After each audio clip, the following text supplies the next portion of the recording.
Dad said, "We're here to talk about your failing company." Mom gave a sad nod. My sister gasped, staring at her phone. "Why is your face on Forbes' list of most powerful women?" The whole room went silent. Can you even imagine your own family, the people who are supposed to be your biggest supporters, gathering to stage an intervention for your failing business? Only for them to discover, mid-lecture, that you've just landed on Forbes' list of most powerful women in tech. Because that's exactly what happened to me, and trust me, the silence after that reveal was deafening. My name is Madison Campbell, and I'm 31. I'm the founder of Stellar Tech Solutions, a company that just hit a $20 million valuation. But my family? They still thought I was just playing business. So when my dad texted about an urgent family meeting, my stomach just dropped. I had no idea they were about to throw me a well-intentioned, but completely misinformed intervention for my supposedly struggling venture. Little did they know, the Forbes recognition sitting in my inbox was about to blow their entire narrative out of the water. Before I tell you how my family's help backfired so spectacularly, drop a comment telling me where you're watching from and subscribe if you want more stories of business triumph against all odds. Growing up in suburban Boston, I was always the odd one out in my incredibly traditional family. My dad, Robert, was a successful investment banker, a man who'd worked for the same firm for 30 years. Stability was his gospel. He'd often tell us at dinner, security isn't exciting, but it pays the mortgage. My mom, Catherine, a former elementary school teacher, had become a full-time homemaker when my older sister, Heather, was born. And Heather? Oh, Heather was the perfect daughter. She followed every expectation. Princeton Economics, a prestigious consulting firm right out of college. At family gatherings, my parents practically beamed, introducing Heather, the consultant. And me? I was just Madison, our younger one. Meanwhile, my entrepreneurial tendencies appeared early. At 8, my lemonade stand wasn't just a summer activity. I was calculating profit margins, experimenting with different recipes based on customer feedback, and by the end of the season, I had 3 neighborhood locations, staffed by friends working on commission. In high school, I was selling handmade jewelry online, making enough to fund my own savings account. "It's cute that you have these little projects," Mom would say, patting my head when I was 17. "But you need to focus on activities that will get you into a good college." When I announced I wanted to study business, Dad actually scoffed. "Business isn't a real major, Madison. Law or medicine. Those are careers with a future." Despite their wishes for an Ivy League education leading to a respectable profession, I chose Boston University's business program. The day I got my acceptance letter, Mom cried. Not tears of joy, but pure disappointment. "Boston University is fine," she said, with an emphasis that clearly meant it wasn't. "But I just don't understand why you wouldn't try harder for Harvard or Yale." College became my first real taste of freedom. I thrived in my business classes, soaking up everything from accounting to marketing psychology. While other students partied, I founded the Campus Tech Startup Club, organizing speaker events with local entrepreneurs. Professor James Lambert became my first real mentor, the first adult who didn't treat my ambitions like some phase I'd outgrow. During my junior year, I interned at a struggling software company called Techno. Within weeks, I'd identified critical flaws in their business model. I put together a comprehensive analysis and, totally nervous, presented it to my manager. He was impressed enough to share it with the CEO, who actually implemented several of my recommendations. 3 months later, their new direction led to a 30% increase in revenue. I graduated with honors, with several prestigious corporate job offers in hand. My parents had already mapped out my future: take the highest paying position, climb the corporate ladder, find a nice husband, preferably with a law degree, and settle into a comfortable suburban existence identical to theirs. The night before graduation, Dad handed me a folder. Inside were apartment listings in the right part of Boston and information about the 401k program at Jensen Financial, where he'd apparently pulled some strings to get me an interview. "This is your path to success," he said, so confidently. "Trust me, I know what I'm talking about." I thanked him politely, a knot of dread in my stomach, knowing I'd already accepted a position at Innovate, a small but promising firm where I'd be learning the industry from the ground up. When I broke the news over graduation lunch, Dad nearly choked on his salmon. "You're turning down Jensen Financial for a company nobody's heard of for half the salary?" His face flushed red with anger and utter incomprehension. "Robert, calm down," Mom said, placing a hand on his arm, but shooting me a disappointed look that spoke volumes. Madison has always needed to learn things the hard way. Even Heather, ever the diplomat, tried to smooth things over. Maybe this small company will be a good stepping stone. She can always apply to Jensen later when she realizes she needs stability. That was my family in a nutshell. Totally unable to conceive that I might have a different definition of success than theirs. At Innovate Tech, I absorbed everything. I volunteered for projects outside my job description, stayed late studying market trends, and built relationships with clients and vendors. Nights and weekends were spent developing my business concept, a cybersecurity solution for small to medium businesses who couldn't afford enterprise-level protection but were increasingly becoming targets for hackers. Every Sunday dinner at my parents' house became an interrogation about when I would find a real job. When I excitedly shared developments in my business plan, Dad would just interrupt with news about Heather's latest promotion or her new boyfriend from a good family. The breaking point came when I overheard Dad on the phone with his friend. Madison, still in her rebellious phase, playing entrepreneur instead of building a career. She'll grow out of it when reality hits. I was 26 years old, with a solid business plan, market research, and unshakable determination. To my family, I was still a child chasing an impractical dream. The final rejection of my business plan came from a bank loan officer who barely glanced at my proposal before declining. "Perhaps get a few more years of experience," he suggested condescendingly. "Or find a male co-founder with an established track record."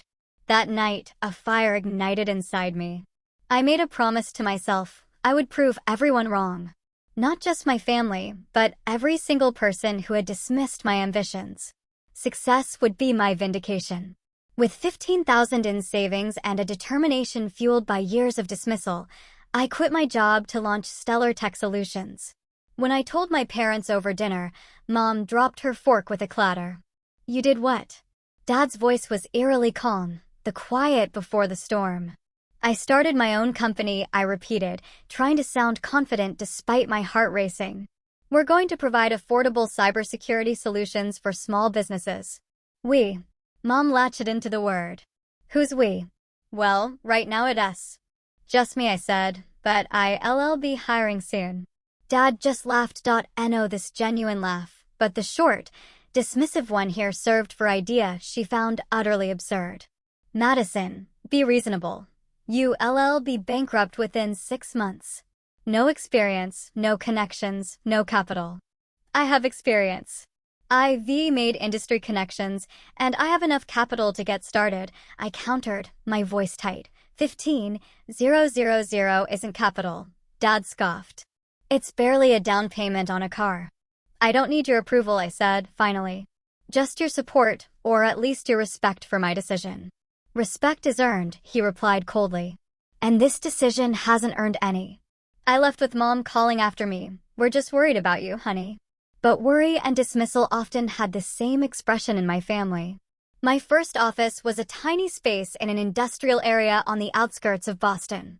The rent was cheap because the building had seen better days. The elevator worked only sporadically. The bathroom was down the hall, and the walls were so thin, I could hear the graphic design company next door arguing about font choices. I worked 18-hour days, fueled by determination and alarming amounts of coffee. My dining table became a desk, my living room, a storage area for equipment. Sleep became a luxury I couldn't afford as I built my website, developed marketing materials, and refined my service offerings. My first potential client meeting was with Greenfield Accounting, a local firm with 20 employees. I spent days preparing my presentation, practicing my pitch until I could recite it in my sleep. I arrived early, dressed in my only business suit, confident that my thorough preparation would win them over. Within 10 minutes, the owner stopped me mid-sentence. This all sounds very technical, but how many clients do you currently have? As a new company, I'm in the process of building my client base, I answered carefully. So none, he stated flatly. Call me when you have a track record.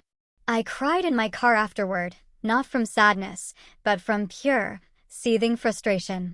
The classic catch, 22, can't get clients without experience. Can't get experience without clients.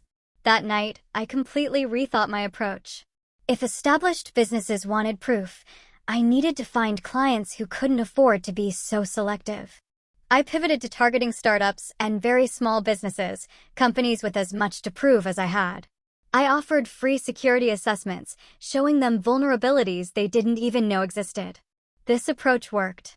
My first paying client was Bloombox, a flower delivery startup with 5 employees and a website full of security holes that could have exposed customer credit card information. While they couldn't afford much, having one client led to referrals. Soon, I was serving 5 small businesses, earning just enough to keep the lights on at my office, but not enough for a salary. For 3 months, I lived on ramen noodles and the cheapest groceries I could find, pouring every penny back into the business. The breakthrough came unexpectedly through networking. At a local tech meetup I almost skipped because I couldn't afford the $15 entrance fee, I met Douglas Chin, the CTO of Midstate Healthcare, a regional medical provider with 30 locations. Their current security provider was charging a fortune for outdated protection. After 2 meetings and a detailed proposal, I landed my first major client, a 1-year contract worth enough to hire my first employee. Amy Wilson became my first team member, a brilliant security analyst who had been overlooked at her previous job because she didn't have a computer science degree. She believed in my vision when I could barely afford to pay her. Together, in our tiny office, we developed a more comprehensive security package that became our signature offering. Just as things were looking up, disaster struck. A competitor with deeper pockets and industry connections swooped in and stole Midstate Healthcare, offering them a slightly lower rate. Suddenly, our biggest client was gone, and we had 2 weeks of operating capital left. Maybe this is a sign, Mom suggested when I made the mistake of confiding in her. You gave it a good shot. There's no shame in admitting it didn't work out. But instead of giving up, I leveraged the crisis into innovation.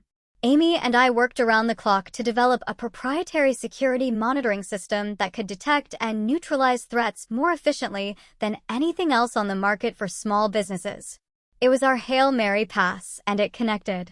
When a widespread ransomware attack hit several local businesses, but left our remaining clients completely unaffected, word spread like wildfire. Our phones started ringing off the hook. The Boston Business Journal ran a small feature on our preventative system. Within a month, we had signed 15 new clients and hired 2 more security specialists. 6 months later, we celebrated our first profitable quarter. I bought a bottle of champagne and 3 plastic cups, toasting with Amy and our new team members in our still cramped office with the flickering fluorescent lights. When I called my parents to share the news, Mom said, "That's nice, dear," before immediately asking if I'd met any interesting men lately. Dad's response was equally dismissive. First quarters can be misleading. Let's see if you can sustain it. My sister Heather was slightly more supportive, sending a brief congratulatory text, though it was followed by an invitation to meet her new boyfriend, an investment banker Dad had introduced her to. At a family dinner shortly after, Dad tried to introduce me to Julian Parker, the son of his golf buddy, who worked in real estate development. Madison's playing at running a tech company, Dad explained to Julian, while I sat there, burning with humiliation. It's not playing when you're profitable, I corrected him, trying to maintain composure despite the anger bubbling inside. Julian looked uncomfortable. What kind of tech? Before I could answer, Dad interrupted, nothing you would understand. Very niche. I excused myself early that night, driving home with tears of frustration blurring my vision. Why couldn't they see what I was building? Why wasn't my success on my own terms enough? The true turning point in my early business journey came when I met Janet Torres, a veteran tech executive who had built and sold 2 successful security companies. She spoke at a conference where I was the youngest attendee by at least a decade. Afterward, I worked up the courage to introduce myself. "Your question during the panel was the most insightful one asked," she said, surprising me. "Tell me about your company." For the first time, someone with real industry clout listened, truly listened, to my vision. Janet became my mentor, opening doors I didn't know existed and providing guidance when I felt lost. When Stellar Tech won its first industry award for innovation, Janet attended the ceremony with me. My parents were invited but declined, citing a neighborhood barbecue they couldn't miss. Heather sent a text, "Congrats on your award thing." Standing on that small stage, accepting my first professional recognition without a single family member in attendance, I realized I was building two things: a company and the emotional resilience to succeed without the validation I'd always craved. 3 years into running Stellar Tech Solutions, we had grown to 25 employees. Our proprietary security monitoring system had evolved into a comprehensive platform that was truly disrupting the industry. We had moved from that tiny industrial office to a proper space in downtown Boston, with windows that actually opened and chairs that didn't squeak. Our series of funding round had been nerve-wracking but successful, $2 million from investors who believed in our vision and growth potential. Janet had made introductions to key venture capitalists who specialized in cybersecurity, and our numbers spoke for themselves. Our client retention rate stood at 96%. Unheard of in an industry where companies regularly switched providers looking for better deals. My personal life, however, remained complicated. Despite objectively impressive accomplishments, my family still treated my company as a quirky hobby that had somehow lasted longer than expected. At my cousin Sarah's wedding, I overheard Mom telling Aunt Linda, "Madison is still doing that computer thing. We're worried about her future, no benefits, no retirement plan." I wanted to interrupt and explain that I provided comprehensive benefits for all my employees, including myself, and that our company retirement plan was more generous than most corporate offerings. But I stayed silent, knowing from experience that facts didn't change perceptions in my family. Dad had developed a new habit of sending me articles about the tech bubble and stories of failed startups. Each email came with variations of this same message, something to consider before it's too late. The Thanksgiving dinner disaster occurred shortly after we secured a contract with a regional bank, beating out competitors 3 times our size. I arrived at my parents' house buoyed by this success, finally feeling like I had something that would impress even my father. As we passed the mashed potatoes, Dad asked Heather about her recent promotion to senior consultant. She launched into a detailed explanation of her new responsibilities, the size of her team, and her company's expansion plans. My parents listened attentively, asking follow-up questions and beaming with pride. When there was finally a lull, I mentioned our new banking client. "A local bank?" Dad clarified, his tone instantly making it sound unimpressive. "Regional," I corrected. "They have 63 branches across 3 states." He nodded. "Small but respectable." Of course, in banking, the real security challenges are at the national level. Actually, I began, prepared to explain how regional banks often faced more sophisticated attacks because criminals assumed their security would be weaker. But Dad had already turned to my sister's fiancé, Brad. "Brad, didn't your firm just land Northeastern National Bank as a client?" And just like that, my achievement was diminished, the conversation redirected.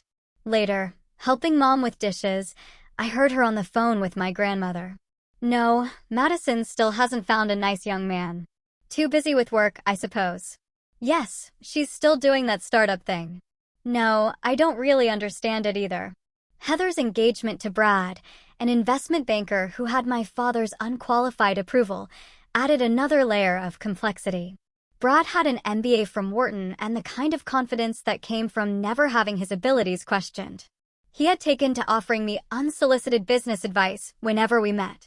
"Madison, with your user base, you should really consider a premium model," he stated authoritatively at Heather's engagement party, despite knowing absolutely nothing about cybersecurity or B2B sales models. "We've analyzed that approach," I replied evenly. "It doesn't work for our market segment or service type." "Trust me on this," he winked. "I've seen the numbers on these tech plays. You need scale before you need profit." I bit my tongue instead of explaining that we were already profitable and that our growth strategy was based on service quality, not the scale at all costs mentality that had driven so many startups into the ground. What my family didn't know, what I had deliberately kept from them to avoid their dismissal or attempts to help, was that Janet had nominated me for Forbes' Most Powerful Women in Tech list. The nomination alone was an honor I could hardly believe. But I knew better than to share the news. If I didn't make the list, their "I told you so" reactions would be unbearable.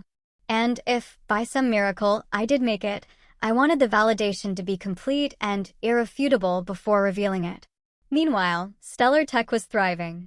We had secured a government contract to protect municipal systems in 3 cities, beating out established competitors through a combination of innovative technology and personalized service.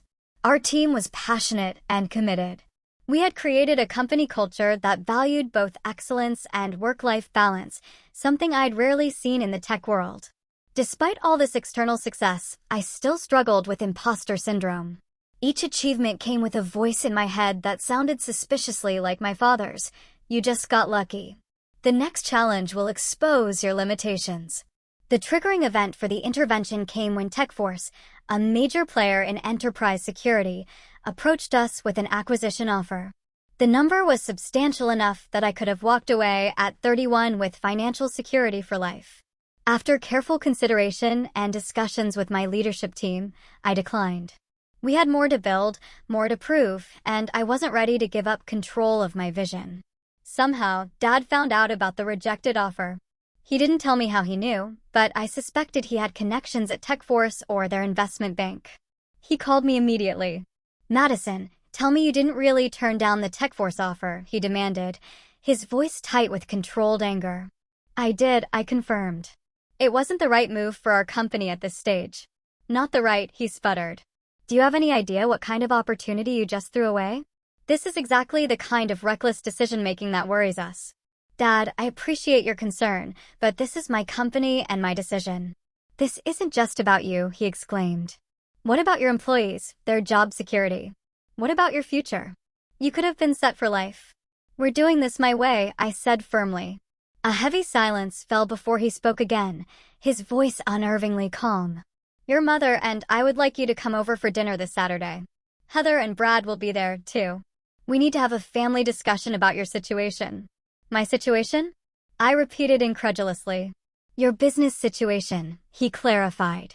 "We're concerned, and as your family, we want to help before things get worse." I agreed to the dinner mostly out of shock.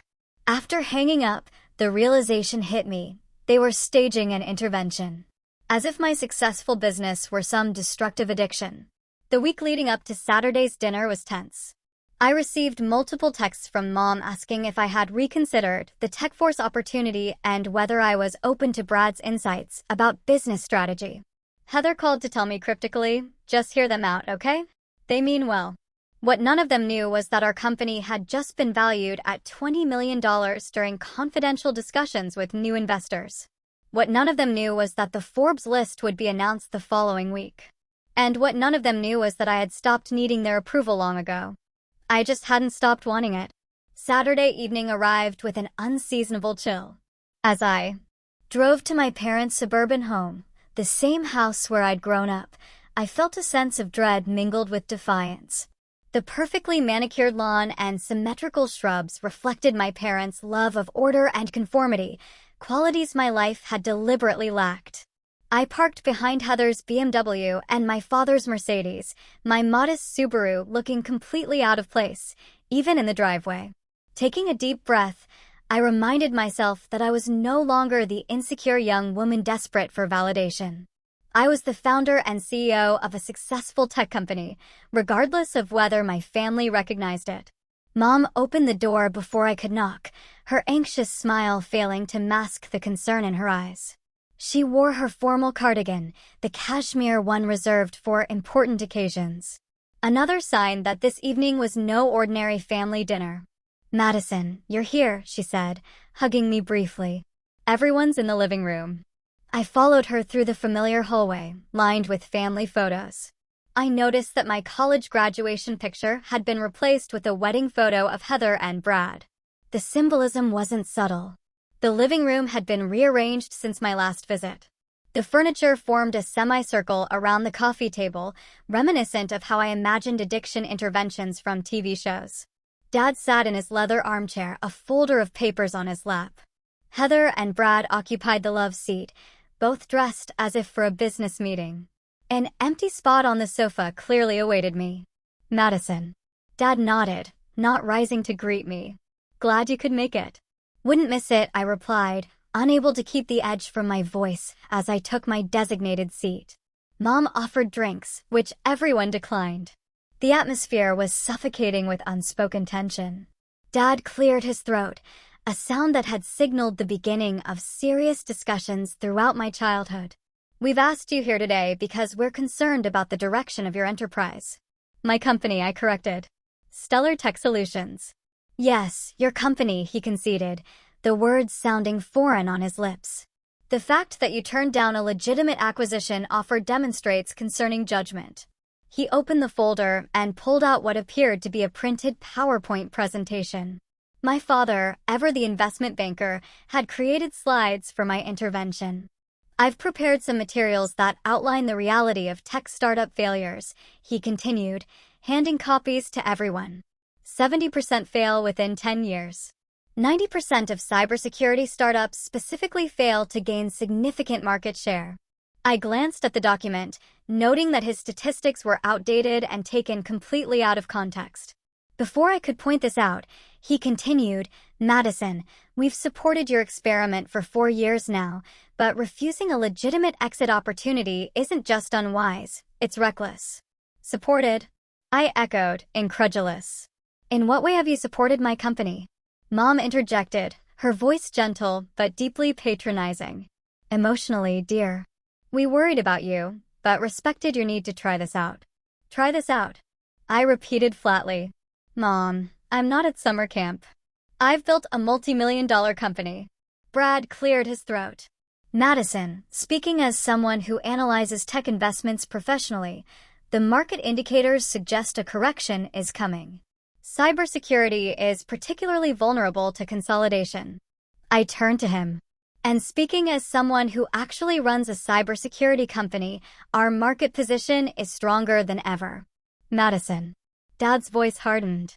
I've taken the liberty of speaking with Thomas Jenkins at Fuller Investments.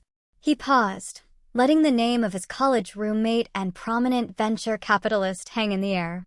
He's willing to look at your books and give an objective assessment of your company's viability. The realization that my father had been discussing my business behind my back made my blood run cold. You did what? It's a favor, he insisted. Tom specializes in distressed tech assets. We are not distressed, I stated through gritted teeth. Honey, Mom leaned forward, placing her hand on mine. We're just worried about your future. If this doesn't work out, and statistically it might not, you'll have a gap in your resume. Have you considered what comes next? What comes next is continued growth, I replied, pulling my hand away. There's no shame in accepting help, Mom continued. If you need to regroup, your old room is always available. The suggestion that I might move back home at 31 after building a successful company was so absurd, I almost laughed. Heather had remained suspiciously quiet, absorbed in her phone rather than participating in the ambush. Suddenly, she gasped loudly, her eyes widening as she stared at her screen. What is it? Mom asked, startled by the interruption. Heather looked up, her expression a mixture of shock and utter confusion. Why is your face on Forbes' most powerful women in tech list? She asked, turning her phone to show a notification from the Forbes app. The room fell silent. Dad's mouth opened and closed without producing a sound. Mom froze mid-gesture. Brad lunged across to look at Heather's phone. Let me see that, Dad finally managed, taking the phone from Heather. He read aloud, his voice increasingly strained. Madison Campbell, founder and CEO of Stellar Tech, has revolutionized cybersecurity access for small and medium businesses. At 31, she's the youngest entrant on this year's list, with her company recently valued at $20 million. He trailed off, looking up at me with an expression I'd never seen before, something between shock and utter bewilderment. $20 million? Mom whispered. Your company is worth $20 million? As of last month's valuation, yes, I confirmed, maintaining my composure despite the emotional turmoil inside. Brad had pulled out his own phone and was frantically Googling my company. There's a whole profile, he reported, scrolling rapidly. Client testimonials, industry analysis. How did we not know about this? You never asked, I said simply. You were too busy planning my intervention to consider that I might actually be succeeding. Dad was still holding Heather's phone, staring at my photograph on the Forbes list as if trying to reconcile it with the daughter he thought he knew. The photo shoot was last month, I added. They swore me to secrecy until the official announcement. But the tech force offer, Dad stammered. If you're doing this well, why would you turn it down? Because I'm building something valuable on my own terms, I explained. Something I believe in. The same reason I've made every decision you've questioned since I started this company. The painful silence that followed was broken by Mom's small voice. We were just trying to help.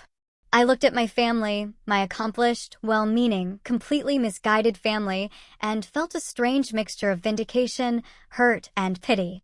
I know you think you were, I said finally, standing up and gathering my purse. But real help starts with respect. And none of you have respected me enough to believe I might succeed without your intervention. I walked to the door, then turned back. The Forbes issue comes out next Tuesday. I'd be happy to sign a copy for each of you. With that parting comment, petty perhaps, but deeply satisfying, I walked out of my childhood home, leaving my family in stunned silence with their now useless intervention materials scattered across the coffee table. The drive back to my apartment was a blur of streetlights and conflicting emotions. Vindication warred with hurt, triumph with a lingering sense of loss. I had finally received the validation I'd craved for years, not just from Forbes, but reflected in my family's shocked faces. Yet, the victory felt hollow. Why had it taken external recognition for them to take me seriously? Once home, I kicked off my heels and collapsed onto my sofa, letting tears flow freely for the first time in months. They weren't tears of sadness exactly, more a release of years of pent-up frustration and the complicated relief of finally being seen. My phone buzzed repeatedly with notifications. I ignored most of them, but saw Heather's name appear multiple times. Finally, around midnight, I answered her call. Madison, she began, her voice uncharacteristically hesitant. I don't even know what to say. Congratulations would be a start, I replied, not making it easy for her. Congratulations, she said immediately. But also, I'm sorry. We've been horrible. Not horrible, I softened slightly. Just dismissive, which is horrible when it's your life's work. She acknowledged. I knew you were doing well, but I had no idea. Forbes, Madison Forbes. I didn't tell anyone except my executive team, I explained. I was nominated months ago, but never expected to actually make the list. Why didn't you at least tell me? I hesitated before answering honestly. Because I was tired of having my achievements minimized. If I didn't make the list, I didn't want to hear, well, it was a long shot anyway. And if I did make it, you wanted to see our faces, she finished for me. Something like that, I admitted. Can we meet for coffee tomorrow? Heather asked. I want to hear about your company. The real story, not Dad's interpretation. I agreed, feeling a small bridge forming where there had previously been a chasm. For the next 2 weeks, I deliberately ignored my parents' attempts to contact me. Dad left voicemails that evolved from defensive, "We were just trying to help," to somewhat conciliatory. Perhaps we misunderstood the situation. Mom sent texts ranging from guilt-inducing, "Your father hasn't been sleeping," to awkwardly proud, "I told Mrs. Peterson from church about your Forbes thing." I needed space to process my feelings without their input. Meanwhile, the Forbes recognition completely transformed my professional life. The morning after the official announcement, I arrived at our office to find it filled with flowers from clients, partners, and even competitors. My inbox overflowed with congratulatory messages and partnership inquiries. Janet called first thing. "I told you," she said, satisfaction evident in her voice. "You belong on that list." The Forbes photoshoot had been surreal. professional makeup, lighting crews, and a photographer who had shot celebrities and world leaders. They positioned me in our office, surrounded by monitors displaying our security software interface. The stylist had suggested a conservative blazer, but I opted for the bright blue dress that made me feel confident. This is me, I had insisted, not some corporate version of me.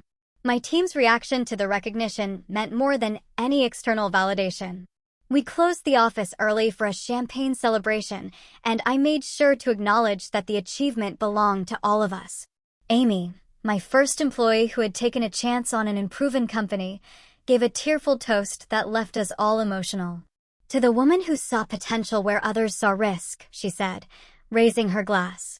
And who taught us all to believe in our own capabilities. While my professional confidence soared, my personal wound remained raw. I finally agreed to speak with my father after he sent an email with the subject line, "I was wrong." The phone conversation was strained. Dad had never been good at admitting mistakes, and his attempt now was awkward at best. "The Forbes recognition is quite impressive," he began formally, as if discussing a stranger's achievement. "Thank you," I replied, not making it easier for him. "I may have underestimated the viability of your business model," he continued. "You definitely did." A long pause followed before he added, "Your mother and I would like to take you to dinner to celebrate properly." I declined, explaining that I wasn't ready for another family dinner. The hurt was still too fresh. "I need some time, Dad." "What happened at that intervention?" "It was the culmination of years of dismissal." "That doesn't heal overnight, even with a Forbes feature." He seemed genuinely surprised by this response, as if the external validation should have erased all previous wounds. This reaction only confirmed that he still didn't understand. Coffee with Heather proved far more productive. Meeting at a cafe halfway between our offices, she arrived with a printed copy of my Forbes profile, asking me to sign it, half joking but also completely sincere. "I've been thinking about everything," she said after we ordered. "How different our paths have been, how differently Mom and Dad treated us." "You followed their script," I pointed out. "I rejected it." "I know," she nodded. "But I never stood up for you. I bought into their narrative that you were being reckless when you were actually being brave." This admission from my always perfect sister meant more than I expected. We spent 2 hours talking, really talking, about our childhood, our different approaches to life, and how our parents' expectations had shaped us both, just in different ways. "Brad was insufferable after your intervention exit," she confided with a small smile. "He keeps saying he knew you were undervalued in the market, but no one would listen." We both laughed, the tension between us easing for perhaps the first time in our adult lives. During this period of family recalibration, I also started working with Dr. Melissa Chin, a therapist specializing in high-achieving women from traditional families. Our sessions helped me understand that my drive for success was partially fueled by a desire for parental approval I might never fully receive. "Your parents' inability to validate your choices reflects their limitations, not yours," Dr. Chin pointed out. "The question is, can you accept their limitations while still maintaining a relationship?" This question haunted me as I prepared for my first public speaking engagement following the Forbes recognition, a keynote address at the Northeast Technology Summit. The irony wasn't lost on me that I'd become an overnight success after years of methodical work. Standing backstage before my presentation, I was surprised to receive a text from Dad. "Your mother and I are in the audience. Regardless of what happens next, we're proud of you." I scanned the crowd as I took the stage and spotted them in the middle section. Mom nervously clutching her purse, Dad sitting ramrod straight in his suit. They had come without telling me, a small gesture that spoke volumes about their efforts to understand my world. The speech was a success, garnering a standing ovation and numerous requests for meetings afterward. When I finally made my way to my parents, Mom hugged me tightly. "I didn't understand half of what you said," she admitted. "But everyone was so impressed." Dad extended his hand formally, then seemed to think better of it and pulled me into an awkward hug. "That was eye-opening," he said, genuine respect in his voice for perhaps the first time. It wasn't forgiveness exactly, but it was a beginning, a recognition that we might build something new from the rubble of old expectations. The day the Forbes issue hit newsstands, Our office received a delivery, a framed copy of the magazine cover sent by Janet with a note that read simply, "First of many, never doubt yourself again." I hung it in our reception area, not as a boast, but as a reminder to every employee that their work was being recognized at the highest levels. Media attention followed quickly. Local business publications requested interviews. Industry blogs analyzed our business model. The Boston Business Journal ran a feature titled "Hometown Disruptor," complete with childhood photos my mother had enthusiastically provided without my knowledge. "You always looked so serious in your school pictures," the journalist commented during our interview. "Like you were already planning world domination." "Not domination," I corrected, "transformation." The increased visibility brought new opportunities and challenges. Investors who had previously ignored my emails now sought meetings. Potential clients reached out directly. Competitors suddenly suggested exploratory partnership discussions.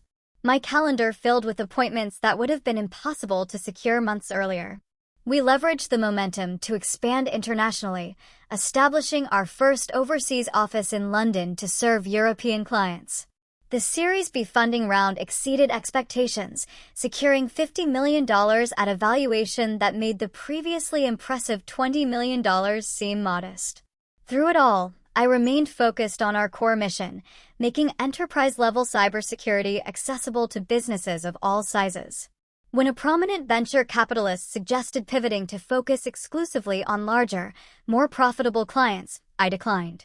"The small businesses are why we exist," I explained. "They're not a stepping stone. They're our purpose." My new executive team, now including a CFO, CTO, and COO, supported this vision, even when it meant slower growth than some investors preferred. We relocated to a headquarters that accommodated our 100-plus employees while maintaining the collaborative culture we'd established when there were just 5 of us. At home, my parents had transformed the Forbes magazine into something of a family relic. Mom mentioned during a phone call that Dad had purchased 5 copies, keeping one in his office and proudly showing it to colleagues and clients. "Your father tells everyone his daughter is in Forbes," she reported with a mixture of pride and bewilderment. "Even the checkout clerk at Whole Foods knows about it now." The family dinner scene shifted dramatically. At Thanksgiving, 6 months after the intervention turned revelation, the dynamic was noticeably different. Dad asked detailed questions about our European expansion. Mom mentioned a cybersecurity segment she'd seen on the morning news, wondering if it affected our business. Most surprisingly, Heather announced she was leaving her consulting position to join a tech startup.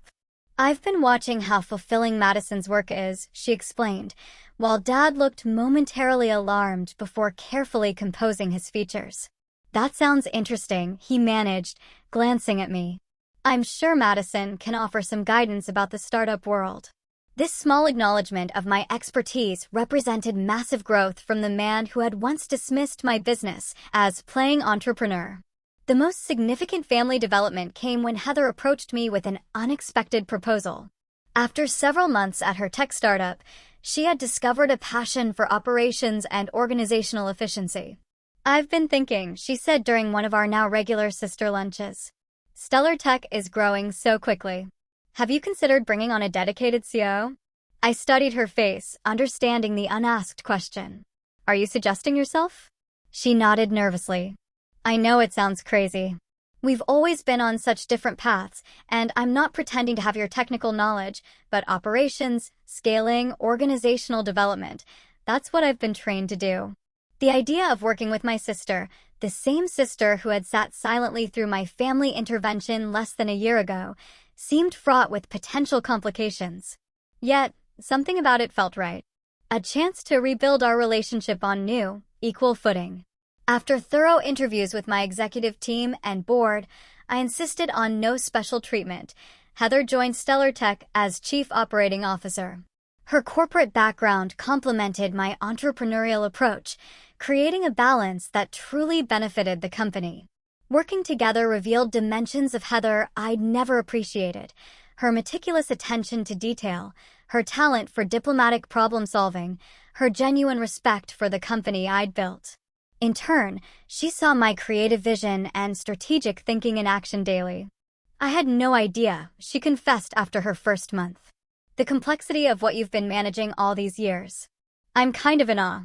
My relationship with my parents evolved more gradually. Mom began sending articles about successful women entrepreneurs with notes like, "Reminded me of you," or "Thought this might interest you." Small gestures, but meaningful ones. Dad's transformation was even more surprising. At a family dinner celebrating Heather's new position, he asked about our approach to international regulatory compliance, a legitimate business question rather than a disguised criticism. After dinner, he invited me into his home office where I noticed the Forbes issue prominently displayed beside family photos. "I want to show you something," he said, unlocking a drawer and removing a faded folder. Inside was a business plan dated 1983, 3 years before I was born. "You tried to start a business?" I asked, stunned as I scanned the document outlining a financial services company catering to middle-income families. "Investment banking was my backup plan," he admitted. "This was my dream." "What happened?" His expression tightened. "I secured initial funding, left my job, signed an office lease. 3 months in, my partners pulled out unexpectedly. The bank called our loan. I lost everything, including our down payment for a house." "I had no idea," I said softly. "Your mother was pregnant with Heather." I needed security, stability. I took the first solid job offer and never looked back. He paused, his voice dropping. Or at least, I tried not to. The revelation completely transformed my understanding of my father. His opposition to my entrepreneurial path wasn't just stubbornness, it was fear born from his own painful experience. "When you started your company," he continued, "all I could see was history repeating itself. I was trying to protect you from what I went through. By discouraging me at every turn, I couldn't keep the edge from my voice. By pushing you toward what I knew was safe," he corrected. "I was wrong, Madison. Your courage to persist despite everyone's doubts, including mine, that's something I couldn't do." The conversation didn't instantly heal decades of misunderstanding, but it provided context I'd never had before. My father's skepticism came not from a lack of faith in me specifically, but from his own unresolved pain. This new understanding allowed me to view my family's behavior through a more compassionate lens. Their fear for me had been expressed as dismissal, but its root was concern, however misguided. The real test came when I was invited to deliver a keynote address at the National Cybersecurity Conference, the most prestigious speaking engagement of my career. I hesitantly invited my parents, expecting them to decline. "We'll be there," Dad responded immediately. "Send the details." Standing at the podium before thousands of industry leaders, I spotted my parents in the 10th row. Dad listened intently, nodding occasionally. Mom beamed with undisguised pride. They gave a standing ovation before anyone else in their section. Afterward, surrounded by attendees wanting to connect, I saw Dad waiting patiently at the edge of the crowd. When I finally reached him, he shook my hand formally. "That was extraordinary," he said, emotion making his voice unsteady. "I have never been prouder to be your father." The words I had waited a lifetime to hear. Later that evening, Mom asked questions about my presentation, genuine questions that showed she had been listening and trying to understand. She still didn't grasp the technical details, but her effort to engage with my world represented tremendous growth. "I'm sorry we didn't see it sooner," she said quietly as we parted. "The remarkable woman you've become." As my company continued to thrive, I found myself increasingly comfortable with who I was, both professionally and personally.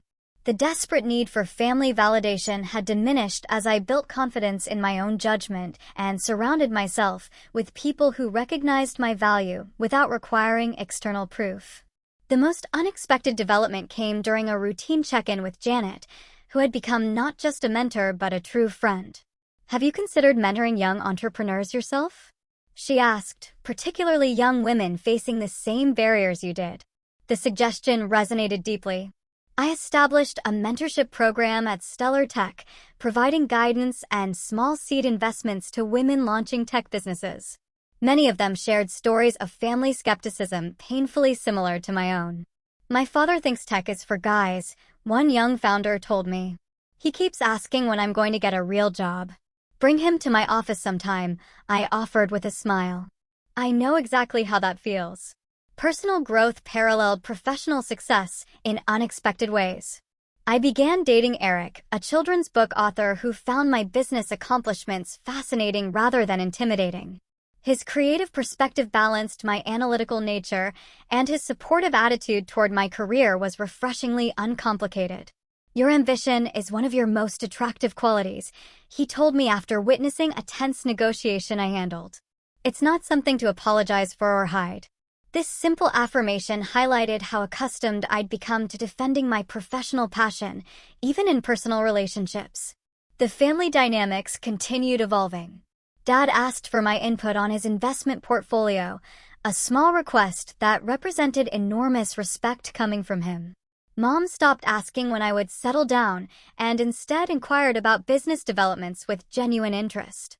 Working with Heather strengthened our relationship beyond anything I could have imagined. The competitive tension that had defined our childhood transformed into collaborative respect. We balanced each other's strengths and weaknesses, creating a partnership that benefited both us and the company.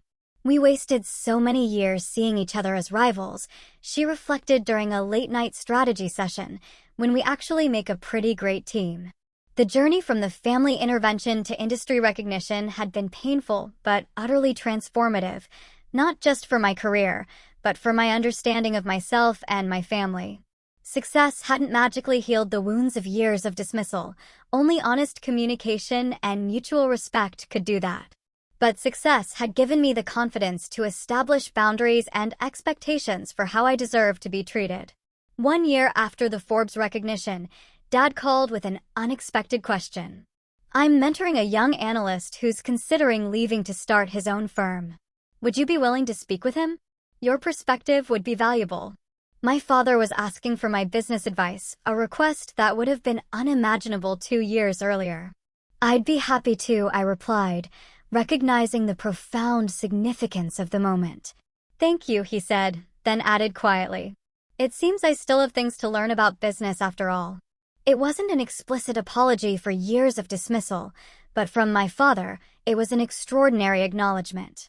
Sometimes, growth comes not in grand gestures, but in small moments of humility that would once have been impossible. A little over a year after my family's intervention turned revelation, Stellar Tech Solutions celebrated its 5th anniversary. We hosted a gala event in our expanded headquarters, bringing together employees, clients, investors, and partners who had supported our journey. Standing at the podium, addressing the gathered crowd, I reflected on the distance traveled, not just as a company, but personally. 5 years earlier, I had been working alone in a tiny office, eating ramen to make payroll, while my family waited for my inevitable failure. Now, I led a company valued at over $100 million, with international operations and a team of exceptional professionals who believed in our mission. Janet, my first true mentor, introduced me at the event with words that brought tears to my eyes. Some leaders are born from privilege and opportunity. Others forge themselves through fire. Madison Campbell built this company despite obstacles that would have deterred most people, proving that sometimes the most powerful fuel for success is having something to prove. I scanned the audience as I began my speech, finding my parents seated at a table near the front. Mom wore a new dress for the occasion, looking both proud and slightly overwhelmed by the sophisticated gathering. Dad sat with uncharacteristically relaxed posture, nodding encouragingly as our eyes met. The healing journey, from pain to acceptance, had been neither quick nor linear. For months after the Forbes revelation, I had clung to my hurt, using it as a shield against further disappointment. The vindication of public recognition had initially hardened rather than healed the wound of years of dismissal. The profound lesson emerged gradually.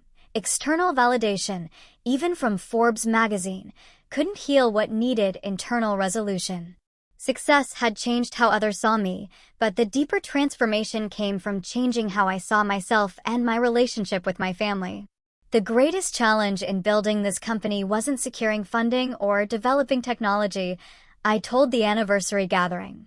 It was learning to believe in my vision when few others did. To trust my judgment when conventional wisdom pointed elsewhere. To define success on my own terms. I had spent years seeking my parents' approval, measuring my worth through their recognition. The painful irony was that only when I stopped needing their validation did our relationship truly begin to heal. Dad had taken a significant step by asking for my business advice for his mentee.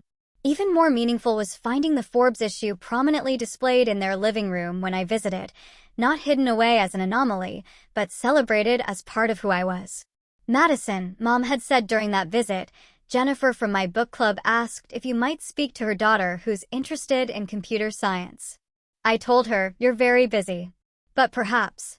The fact that my mother now saw me as a potential role model represented an extraordinary evolution from the woman who had once suggested I move back home when my business inevitably failed.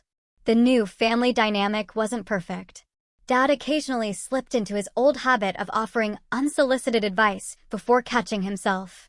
Mom still worried about my work-life balance more than she would have for a son. But there was a foundation of mutual respect that had previously been completely absent. My sister Heather had perhaps undergone the most dramatic transformation. As our company COO, she had embraced the startup world she'd once viewed with skepticism, thriving in an environment free from our parents' expectations. Our working relationship had deepened our personal bond, replacing decades of comparison and competition with collaboration and appreciation for our different strengths. The family dinner scene from the intervention still plays in my mind sometimes, Heather confessed during a rare quiet moment in our hectic schedule. The shock on Dad's face when he saw the Forbes notification. I'd never seen him speechless before. It shouldn't have taken Forbes to make him believe in me, I noted, the old hurt briefly resurfacing. No, she agreed. But maybe he needed that shock to recognize his own blind spot. The company continued to expand, but I had learned to balance ambition with personal well-being. The workaholic who had once slept on an office couch now maintained boundaries between professional achievement and personal fulfillment.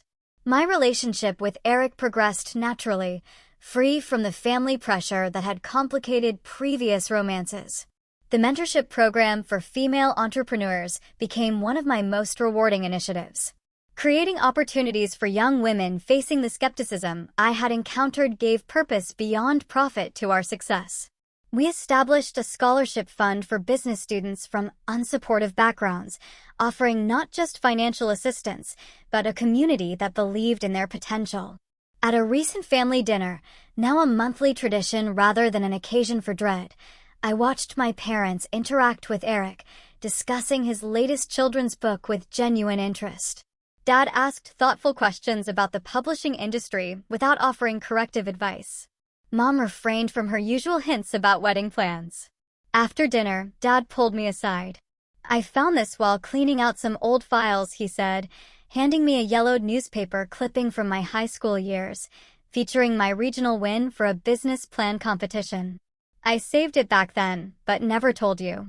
Perhaps part of me always knew you had something special, even when I was too afraid to acknowledge it." This small confession encapsulated our journey. The long road from dismissal to recognition, from hurt to healing. Success hadn't changed who I was. It had revealed who I had been all along, to myself and, eventually, to my family.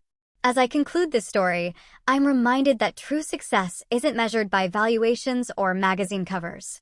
It's found in the freedom to define your own path, to release the need for external validation, and to forge relationships based on authentic acceptance rather than conditional approval.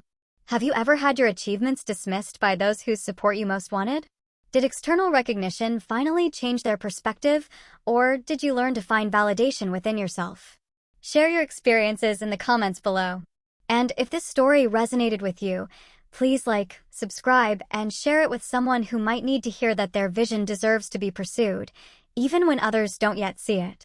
Thank you for joining me on this journey. And remember, sometimes the people who don't initially believe in your dreams are the ones most surprised by your success.